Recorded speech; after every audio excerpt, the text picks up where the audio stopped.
What is going on, guys? It is Wrestlelamia here, back with some more news.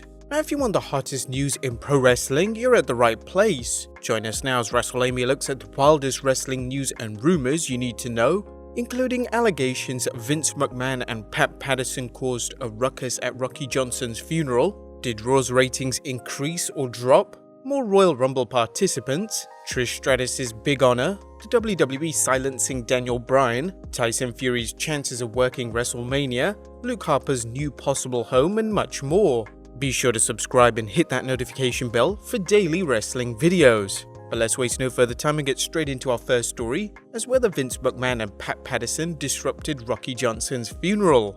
Rocky Johnson's funeral was held recently, but it appears there may have been some sort of incident involving both Vince McMahon and Patterson. There are different stories coming in, so let's begin with a Facebook post from superstar Billy Graham that is now deleted. Out of nowhere, Patterson goes into this rant and called Rocky Johnson laying dead in the casket right below him an MFer, and started this vulgar rant about how worthless Rocky was, and a bunch of guys had to drag Patterson off the church platform and sit him down. Patterson, who just turned 81, must be losing his mind literally. Only in pro wrestling, folks. Very sad to hear about this, and I actually feel a bit ill over this bizarre behavior. If you've followed wrestling for more than a few years, you know the WWE Hall of Famer and former WWF champion superstar Billy Graham has had a love-hate relationship with Vince McMahon for some time. With that in mind, it's difficult to take anything Graham says at face value. However, Ringside News reports that Hannibal TV's Devin Nicholson reported on a possible fracas as well. I've asked around some other people that were there. I won't mention their names. Billy Graham said that Vince and Pat were very rude on the podium. This other person who I spoke to said he wasn't really going to defend what Vince did. No details on exactly what Vince allegedly said that was considered rude.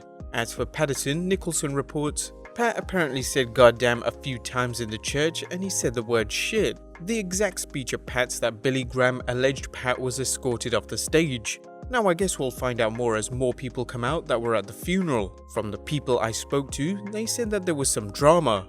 According to YouTuber Nicholson, there may have been some underlying tension due to the funeral itself. There was frustration that I guess the preacher spoke for more than an hour and was very negative toward professional wrestling. So Pat and Vince's attitudes on the stage may have had to do with the preacher who, this is not a quote, but apparently some people were saying he acted like wrestling was fake and more of a joke. Some who attended the funeral, like Harry Smith, son of the British Bulldog, even mentioned that Vince and Pat were seemingly drunk. He mentioned, I think Vince and Pat were really strange, or they were drunk, or they were a bit of both probably. Pat's microphone got cut off because he was talking so long at the funeral. Pat's ending line was, last night I was drunk and I was drinking water, what I thought was in the sink, and then the toilet seat fell on my head. Vince said, Rocky Johnson was a great wrestler, but the greatest thing he ever did was marry Atta, and Atta had some kids. Then he walked out of the building. Vince strutted on and off the stage like he was doing a promo. He looked like he had really shrunk too. I assume he means in size. Vince and Pat are completely out to lunch. I thought they were drunk, but I spoke to Pat and maybe he's just going senile. He's not the only one I've heard that said Pat is going senile. He said, I don't think Pat's memory is all that good. If this story is true, it is a black eye not only to Vince McMahon, who is lucky he probably didn't get one, but the WWE. There's definitely no excuse for disrupting a funeral, and unless it's your funeral, you've got zero right as a guest to do or say anything negative.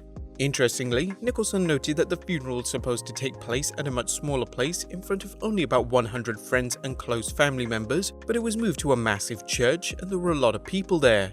Now, if there was a disruption by McMahon, I don't expect to see The Rock in the WWE anytime soon. But let's move on to the next story as we look at the Raw ratings and whether it increased or dropped.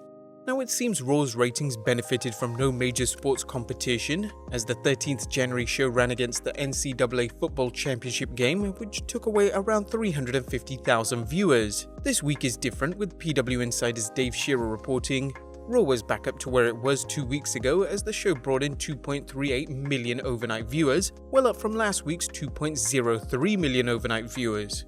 As always, the hourly breakdown shows the usual drop in viewership as the show progressed. Raw's third hour dropped 18% from the first hour, a disturbing trend that the WWE still hasn't addressed. They seem to book Raw with strong openings, but the main events have either been disappointing or promoted poorly. And poorly really was the case for this week's episode.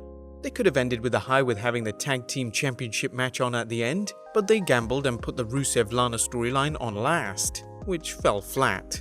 Next up, a return for the Royal Rumble. The WWE continues adding names to the Men's Royal Rumble, with Kofi Kingston and Big E adding their names to the list and leaving 6 slots open.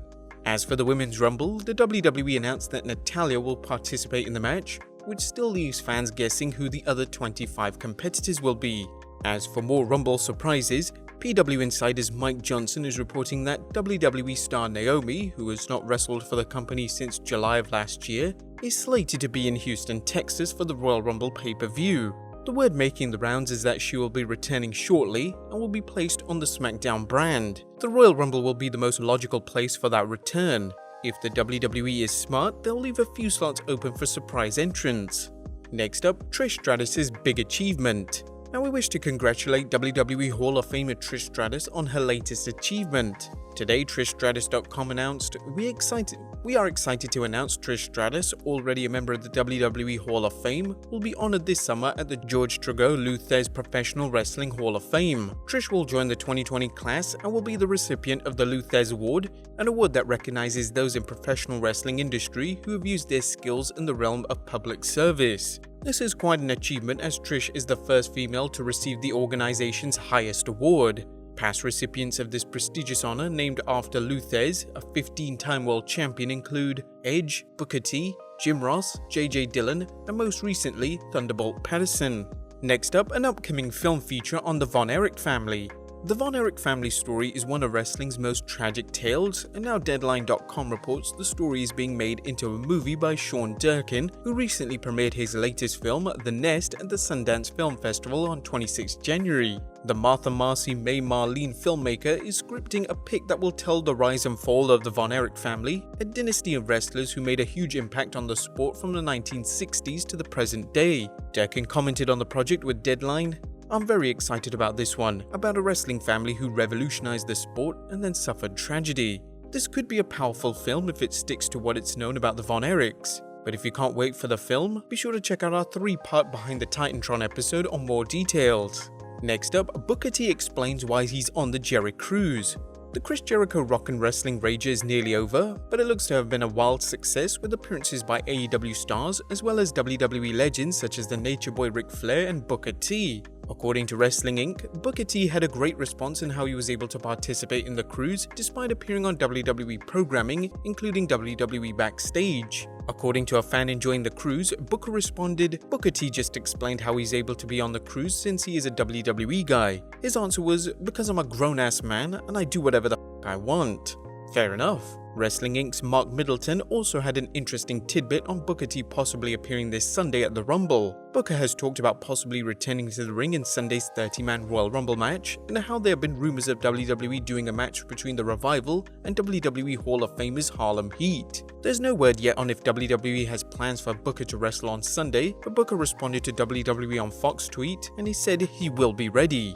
Next up, how the WWE silenced Daniel Bryan. Daniel Bryan's character of the planet's champion is a thing of the past, but the leader of the Yes Movement is still being a champion of protecting our environment. During an interview with Bryan, he discussed how his t-shirts are going to be made from recycled material as his way of protecting the planet. He also mentioned how the WWE told him to stop discussing the environment. When I was doing the environmental thing, they actually told me to stop talking about the environment because they told me it was a political issue and we don't want to deal with politics. I said it's not a political issue, it's a scientific issue, and the sciences pretty much prove it. What do you guys think of WWE telling Bryan to lay off the environmental talk? Let us know in the comments down below. Next up, no Tyson Fury at WrestleMania. While there's been talk of boxer Tyson Fury working a match at this year's Mania, depending of course on how he fares on this 22nd February fight against Deontay Wilder, Dave Meltzer swears it isn't happening. Noting on Wrestling Observer Radio, I was told that it's a no, I was told that specifically. There's definitely something because Tyson Fury wants to do it, and they want Tyson Fury and there's a match, you know? What about Edge as a big surprise, or Cena as a big surprise?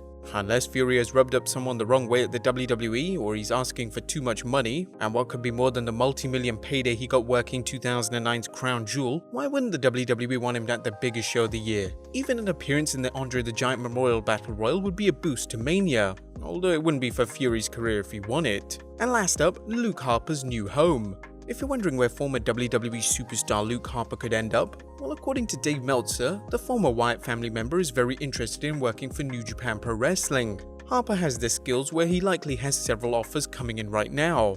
But there you have it guys, the latest wrestling news. Be sure to leave your comments down below, subscribe if you haven't already, follow us on Instagram and Twitter, and I'll see you next time with some more wrestling content.